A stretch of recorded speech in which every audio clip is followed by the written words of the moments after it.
Mám jeden šílený nápad, mami. Zkus ho zvednout! Okamžíček. Holá, tvůj kamarád Leonard, proč si prej dneska nebyl ve škole? Já už nechodím do školy, mami. Na univerzitě pracuju! To je škola, vezmi si ten telefon. Nechci s nikým mluvit. Mám říct Leonardovi, aby ti přinesl úkoly? Já už nemám žádný úkoly, mami. Jsem dávno dospělý chlap a mám titul i z mechaniky. Tak to se moc omlouvám, pane chlubile. Nemám ti přinést nanuka. Višňovýho, prosím.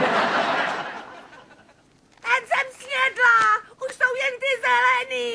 Já se tu snad zabiju. Zdravím, jsem doktor Hofstetter, kde je? V Kuličkách. Dík, že jste nezavolal policii. V pohodě, o nic nejde. Sestra má také jiné dítě. Jo, no, on je mimořádně jiný. Ahoj, Shelly.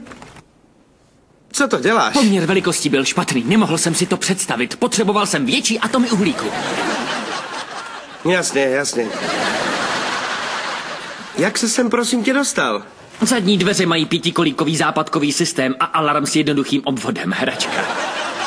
Leonarde, ty začni třídit protony a neutrony, já budu sestavovat atomy uhlíku. Ne, ani náhodou, musíme jít domů, hned. Ale já stále pracuji. Pokud nevylezeš sám, budu tě muset postupně vytáhnout. Můžeš to zkusit, ale nikdy mě nechytíš. Pro Krista pána!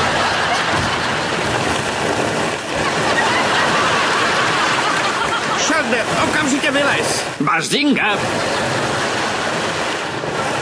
Bazinga! Bazinga! Bazinga! Bazinga!